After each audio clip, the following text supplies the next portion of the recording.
Bersama saya Aida Nayan dalam rintasan berita edisi 1058 dan antara paparan utama. Apa sebenarnya tujuan pilihan raya negeri Johor?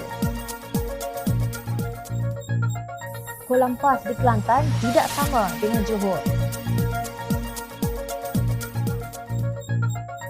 Adakah pendirian UMNO sekeras kerak nasi?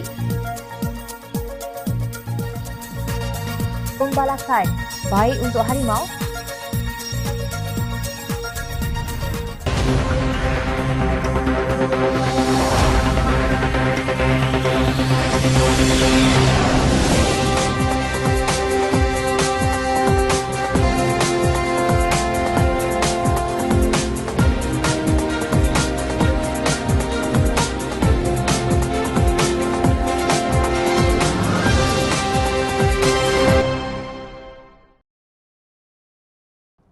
Assalamualaikum dan salam sejahtera. Majlis Presiden Pakatan Harapan berpandangan pembubaran Dewan Undangan Negeri Johor adalah satu helah untuk mendesak Perdana Menteri Datuk Seri Ismail Sabri Yaakob membubarkan Parlimen dan melaksanakan pilihan raya umum ke-15 dengan segera. Menurut mereka, pada ketika ini, rakyat termasuk di Johor masih terbelenggu dengan isu ekonomi, wabak COVID-19 dan banjir. Oleh itu, pilihan raya Negeri Johor pada kali ini akan amat membebankan rakyat. Pada masa yang sama, Majlis Pakatan Harapan berpendirian bahawa Suruhanjaya Pilihan Raya perlu memperbetul prosedur operasi standard SOP bagi kempen PRU Johor ke-15 bagi membolehkan aktiviti seperti ceramah serta kempen bersemuka diadakan dengan selamat. Ini memandangkan wabak COVID-19 di Malaysia sudah semakin bersifat endemik dengan jumlah kes positif COVID-19 serta jumlah kemasukan ke hospital yang agak stabil. Begitu juga jumlah penerima dos kedua yang mencecah 80% dan dos penggalak lebih 30%. Justru Pakatan Harapan menuntut, pertama, membenarkan ceramah dan aktiviti-aktiviti kempen bersemuka seperti pemberian bahan cetak rumah ke rumah dibenarkan dengan pematuhan ketat SOP. Kedua, akses media diberi kepada semua parti secara adil daripada segi ruangan masa dan ruangan cetak.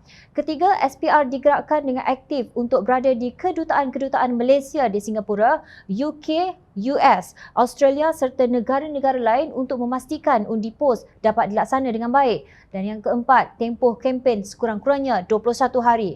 Majlis Presiden bertekad merangkul seluruh kekuatan pembangkang dan masyarakat sivil dalam usaha memenangi pilihan raya umum Johor ke-15 bukan sahaja demi memenangi semula mandat rakyat yang telah diperolehi pada pilihan raya umum ke-14 yang lalu, tetapi dengan matlamat membentuk sebuah kerajaan negeri yang lebih stabil demi masa depan Johor yang lebih baik. Kata mereka dalam kenyataan bersama empat pemimpin tertinggi Pakatan Harapan, Datuk Seri Anwar Ibrahim Keadilan, Muhammad Sabu Amanah, Lim Guan Eng DAP dan Datuk Seri Panglima Medias Tangau UPKO. Pilihan Raya Negeri Johor pada kali ini dilihat sebagai satu tindakan yang tidak perlu kerana kerajaan UMNO PN yang disokong oleh Bersatu dan PAS masih memiliki 28 kerusi berbanding Pakatan Harapan 27. Soal kerajaan Johor ditumbangkan tidak timbul kerana kumpulan pembangkang mengambil pendirian yang sama dengan Pakatan Harapan di peringkat persekutuan untuk bekerjasama demi kebajikan rakyat berhadapan dengan COVID-19 dan kesan sampingannya terhadap ekonomi negeri tersebut. Pilihan Raya Negeri Johor dijangka akan menelan belanja kira-kira 150 juta ringgit. Jumlah wang yang sebanyak ini boleh dibelanjakan untuk tujuan membantu rakyat pada masa rakyat sedang mengalami kesusahan seperti sekarang. Contohnya untuk membantu mangsa banjir yang berlaku di Johor baru-baru ini. Justru, apa motif mengadakan pilihan raya negeri Johor pada masa ini? Pakatan Harapan berpandangan tujuan pilihan raya negeri adalah untuk memaksa Perdana Menteri membubarkan Parlimen dan melaksanakan pilihan raya umum ke-15 dengan segera. Ketua Penerangan Barisan Nasional Isham Jalil mengakui bahawa UMNO mahu pilihan raya umum diadakan dengan segera, dakwanya atas kehendak akar umbinya. Beliau berkata mereka yang mahu pilihan raya umum lewat adalah kerana ada kepentingan lain seperti jawatan dalam kerajaan. Isham menyebut nama Tan Sri Anwar Musa dan Datuk Sri Syahidan Kasim yang kini memegang jawatan sebagai Menteri dalam Kerajaan Keluarga Malaysia Ismail Sabri. Baginya, mereka berdua tidak mewakili suara akar umbi. Beliau berkata demikian dalam temu bual bersama Malaysia Gazette baru-baru ini. Kebenaran bahawa pilihan raya umum ini kehendak akar umbi atau rakyat Malaysia tidak dapat disahkan. Ini kerana apa yang penting bagi rakyat sekarang ialah memenuhi tuntutan kehidupan seharian mereka yang semakin sukar, bukan untuk mendengar kempen atau berbaris mengundi dalam pilihan raya negeri yang tidak diperlukan. Yang nampak dengan jelas, UMNO BN hendak menggunakan pilihan raya negeri kali ini untuk membunuh Bersatu dan kerjaya politik kata-kata UMNO di dalam parti itu. Mungkin pucuk pimpinan PAS nampak juga. Sebab itu mereka jadi kalut dan sibuk mencari pemimpin UMNO sejak pengumuman bahawa pilihan raya negeri Johor akan diadakan. Seluruh negara sudah maklum bahawa UMNO Kelantan telah memutuskan kerjasama dengan PAS Kelantan melalui Muafakat Nasional berkuat kuasa serta-merta Sabtu lalu. Menurut Pengerusi Badan Perhubungan UMNO Negeri itu, Datuk Ahmad Jazlan Yaakob, ketetapan tersebut diputuskan dalam mesyuarat khas selepas pertemuan bersama PAS Negeri di kediaman rasmi Menteri Besar Datuk Ahmad Yaakob. Katanya keputusan tersebut dibuat selepas PAS tetap menjalinkan hubungan politik dengan Bersatu dalam pilihan raya umum ke-15. Pihak pimpinan PAS minta untuk kita tangguhkan keputusan. Tapi saya selaku pemimpin, keputusan ini adalah yang ditunggu rakyat Kelantan yang sudah sekian lama memerhati apa yang berlaku antara UMNO dan PAS, katanya lapor Sinar Harian. Sudah tentu pertemuan antara kedua-dua parti itu di kediaman rasmi Timbalan Mursyidul Am PAS selama lebih 2 jam melibatkan Biro Politik UMNO Negeri dan Dewan Harian PAS Negeri amat jelas. Ahmad Jazlan berkata, diceraikan dengan cukup bermadah dan berhemah bukanlah sekadar satu perpisahan biasa. PAS sendiri sedar kalau kita nak orang menghormati kita dalam erti persahabatan, kita mesti menghormati orang lain. Kita tidak pernah mempelawa mana-mana pihak untuk bersama dalam MN yang kita anggap mereka adalah musuh kepada PAS. Sampai macam itu kita menjaga hati dan perasaan rakan dan sahabat, katanya. Walaupun tidak menyebut namanya, beliau dipercayai merujuk kepada amanah yang amat dimusuhi PAS. Ini kerana situasi amanah dalam kacamata pimpinan PAS adalah sama dengan Bersatu pada pandangan UMNO. Saya sifatkan pertemuan tadi ibarat talak tidak bersurat. Talak sebenarnya diberikan oleh PAS kepada UMNO, bukan UMNO menuntut talak. Kita tahu kita telah diceraikan. Hidung tak mancung, pipi tersorong-sorong. Di dalam politik ini, kita boleh bermain dengan perasaan rakyat sebab rakyat hari ini melihat dan memerhati. Mereka tahu apa sebenarnya berlaku, kata ahli parlimen Machang itu seperti dipetik. Kenyataan tersebut disokong oleh timbalan pengerusinya, Tan Sri Haji Muhammad Fatmi Haji Cik Saleh. Beliau dilihat menyalahkan PAS di atas keputusan tersebut. PAS Kelantan tidak memberi pilihan untuk bekerjasama dengannya kerana tetap dengan pendirian perlu juga menjalin kerjasama dengan PPBM, katanya dalam satu kenyataan berasingan. Beliau menegaskan bahawa ketetapan PAS Kelantan untuk kekal bekerjasama dengan Bersatu bercanggah dengan keputusan muktamad di Perhimpunan Agung UMNO 2020 yang mana seluruh ahli akar umbi dan perwakilan UMNO menolak sebarang kerjasama dengan parti serpihan UMNO itu. Secara simboliknya, apabila PAS memilih untuk bersama dengan PPBM, bermakna PAS menolak bekerjasama dengan UMNO, tegasnya. Namun, kolam PAS di Kelantan dan di Johor nampaknya tidak sama. Pesuruhjaya PAS Johor, Abdullah Hussein, masih bercakap tentang usaha untuk mengukuhkan Muafakat Nasional yang telah dihancurkan oleh parti itu sejak pilihan raya negeri Melaka lagi. Beliau dilaporkan sudah berhubung dengan pihak UMNO Johor dan telah mendapat maklum balas baik untuk bertemu Menteri Besar. PAS Pusat juga sudah memberikan lampu hijau buat PAS Johor supaya menjayakan usaha penyatuan MN itu. Harapnya kita dapat mencapai persefahaman bagi tujuan berkenaan, katanya dipetik lapor media. Pada pilihan raya negeri Melaka lalu, PAS bertanding di bawah Perikatan Nasional bersama Bersatu. Tiada satu pun kerusi yang berjaya dimenangi PAS. Parti itu menang satu kerusi Dewan Undangan Negeri Bukit Pasir setelah calon Bersatu yang ketika itu dalam Pakatan Harapan hilang kelayakan sebab teknikal. Tetapi kali ini parti itu mahu berada di dalam kolam UMNO, sedangkan Bersatu memiliki 11 kerusi Dewan Undangan Negeri di Johor. Jelas, PAS ialah parti yang tidak setia kepada rakan. Dalam satu wawancara dengan The Malaysian Insight pada 12 Mac tahun lalu, Ahli Parlimen Gua Musang Tan Sri Tengku Razali berkata, tindak tanduk PAS dalam pilihan raya kecil sebelum ini membuktikan parti itu tidak boleh dipercayai. Di pilihan raya kecil Tanjung Piai, ketika mereka dah bersama dengan kita, PAS tidak mengundi kita. Mereka ada 3,000 ahli di Tanjung Piai tetapi tidak sampai 1,000 yang undi kita. Mereka bukan rakan kongsi yang jujur, begitu juga di Semenyih. PAS macam pelacur, sekejap sokong DAP, sekejap semangat 46, katanya. Malah kata bekas pengerusi Lembaga Penasihat UMNO itu, sejak awal penubuhannya, PAS tidak pernah berhenti menjadi pengacau kepada parti tersebut. Dah lama kita lawan PAS, bukan baru semalam. Tapi sejak 1951, PAS mengacau UMNO sejak itu sampai sekarang. Bukan benda baru, katanya. Kenyataan Tengku Razaleeh ini ternyata benar apabila PAS meninggalkan Bersatu untuk bekerjasama dengan UMNO di pilihan raya negeri Johor. Takkan pengundi tak faham lagi? Dewan Undangan Negeri Johor mempunyai 56 kerusi. UMNO bercadang untuk bertanding sekurang-kurangnya 42 daripadanya. Menurut Timbalan Presiden UMNO, Datuk Seri Mohamad Hassan, jumlah tersebut belum mengambil kira kerusi Dewan Undangan Negeri bagi parti komponen Barisan Nasional yang lain. Hari ini Barisan Nasional dianggotai hanya oleh 3 parti iaitu UMNO, MCA dan MIC setelah gerakan menyertai Perikatan Nasional.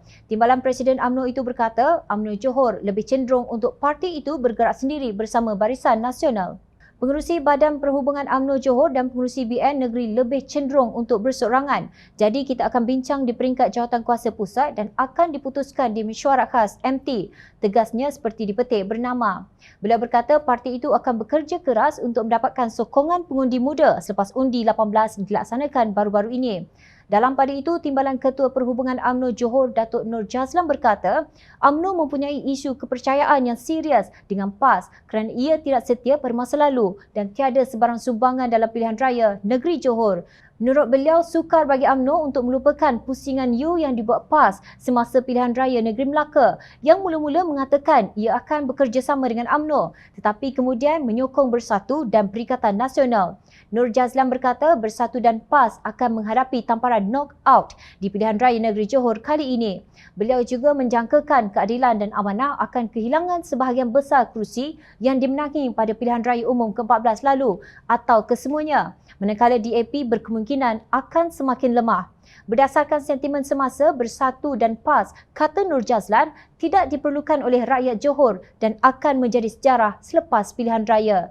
Kebanyakan rakyat Johor menjangkakan Bersatu akan kehilangan kedudukan yang diperolehnya pada 2018.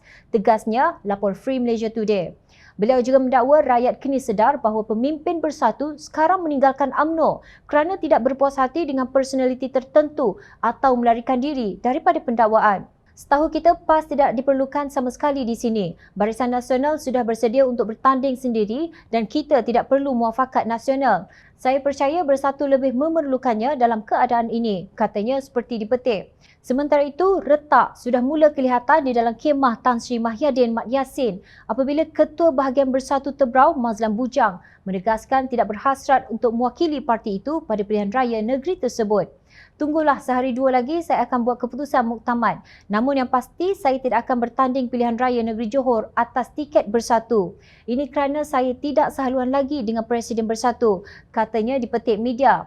Mengulas mengenai pimpinan Mahyadin, Mazlan berkata, saya tidak mungkin akan terus bersama parti itu yang dipimpin beliau kerana prinsip kami tidak sama. Saya tidak mahu bersama Bersatu yang dipimpin bekas Perdana Menteri itu. Adakah kita akan menyaksikan lompatan katak di pilihan raya negeri Johor ini? Dalam politik yang disuap dengan ghanimah scheme of things, the act of possibility atau tindakan berkemungkinan itu merentangi nilai moral dan maruah diri. Kita menyaksikan kehilangan nilai moral itu apabila pilihan raya negeri itu sendiri diadakan di saat negara masih berhadapan dengan pandemik COVID-19 dan bencana alam yang dahsyat. Apa yang penting bagi UMNO BN hanyalah mengambil peluang untuk meraih kemenangan sementara kaki dan tangan pembangkang diikat dengan prosedur operasi standard SOP COVID-19 yang ketat dan 2 darjat. Pendeknya, demokrasi di negara ini sudah lama koma sejak langkah Sheraton pada hujung Februari 2020. Pengarah Jabatan Perhutanan Negeri Kelantan Abdul Khalim Abu Samah berkata, aktiviti pembalakan sebenarnya bagus untuk populasi harimau. Berdasarkan fakta kajian oleh pakar, kawasan-kawasan selepas pembalakan sebenarnya bagus untuk populasi harimau. Populasi harimau akan lebih tinggi apabila berlaku pembalakan kawasan itu akan ditumbuhi anak pokok. Jadi kawasan itu akan dihadiri haiwan seperti kancil yang menjadi makanan harimau. Ia akan memudahkan harimau memburu mangsanya. Tetapi dalam hutan simpan, susah untuk harimau tangkap mangsa. Katanya pada sidang media ketika operasi bersepadu pencerobohan hutan simpan relai di Gua Musang baru-baru ini. Abdul Khalim berkata pihaknya sentiasa patuh dengan catuan tebangan tahunan CTT yang ditentukan oleh Majlis Tanah Negara MTN. Beliau juga menafikan pembalakan berlaku di kawasan hutan simpan perlindungan. Kita tidak melebihi catuan tebangan yang dibenarkan membabitkan keluasan 3,900 hektar setahun seperti dilaporkan dalam rancangan Malaysia ke-12. Malah pembalakan hanya dilakukan di hutan simpan pengeluaran, bukannya hutan simpan perlindungan, tambahnya. Kenyataan Abdul Khalim ini amat menggemparkan kerana selama ini kita diberitahu oleh The National Geographic yang melaporkan bahawa 80% daripada haiwan darat dan tumbuh-tumbuhan hidup di dalam hutan akan terancam akibat penebangan hutan. Ini termasuk harimau Sumatera, tapir dan tenggiling Sunda, juga termasuk kancil. Sejak akhir-akhir ini juga dilihat harimau dan tapir merayau-rayau di luar hutan akibat banjir besar yang dikaitkan juga dengan aktiviti pembalakan. Ahli Parlimen Kepong Lim Lip Eng menyelar kenyataan Abdul Khalim. Menurut Lip Eng, hipotesis Abdul Khalim dikritik orang ramai. Malaysia akan kembali menjadi bahan ketawa seluruh dunia jika beliau tidak disangkal oleh kerajaan atau kementerian terbabit, katanya dalam satu kenyataan. Beliau berkata Abdul Khalim hanya mempunyai dua pilihan sekarang. Beliau sama ada mengemukakan hasil penyelidikan pakar yang mendakwa penebangan hutan adalah baik untuk habitat harimau atau menarik balik kenyataannya dan memohon maaf. Benarkah kenyataan Abdul Khalim itu? Carian John Channel mendapati penyelidikan yang dilakukan oleh World Wildlife Fund WWF menyatakan bahawa hutan yang dibalak secara terpilih mungkin dapat menyokong populasi harimau di Malaysia dan oleh itu boleh melengkapkan peranan kawasan perlindungan untuk pemeliharaan harimau. Kajian tersebut dijalankan pada tahun 2009. Sekejap. Bolehkah kita jadikan kajian 13 tahun lalu sebagai rujukan dalam sains alam sekitar? Sedangkan kita tahu senario hutan 13 tahun dahulu dan sekarang amat berbeza. Kita juga tahu menerusi pencerapan drone, pembalakan yang dilakukan di Kelantan ada di antaranya secara tebang habis untuk tujuan peladangan, sama ada musang king atau getah. Dalam keadaan monokultur atau penanaman satu spesies tumbuhan ini, haiwan liar mana yang akan hidup, membiak dan mencari makan? Mungkin ada tikus dan burung-burung sahaja. Sebaliknya, kajian yang dijalankan oleh National Geographic tentang kepupusan harimau Sumatera yang dijalankan pada Disember 2017 lebih relevan untuk dijadikan rujukan. Kelakar. Sementara anak-anak pokok akan tumbuh dan membesar serta diikuti oleh kancil yang berhijrah di kawasan berkenaan untuk menjadi makanan harimau. Ke mana dan di mana Pak Belang hendak mencari makan? Berapa lama agaknya Pak Belang terpaksa menunggu dalam keadaan lapar sehingga pokok-pokok renik tumbuh dan kancil bermastautin di situ? Harimau tidak berfikir seperti manusia. Harimau tidak tahu salah atau benar tindakannya. Sebab itu, harimau menyerang manusia. Takkan itu pun pegawai Jabatan Hutan tidak faham? Ingat, rakyat sentiasa memerhati. Teruskan bersama kami di Jom Channel dan layari portal jomchannel.net untuk mendapatkan berita politik tanah air. Saya Ana Nayan. Terima kasih. Assalamualaikum dan salam sejahtera.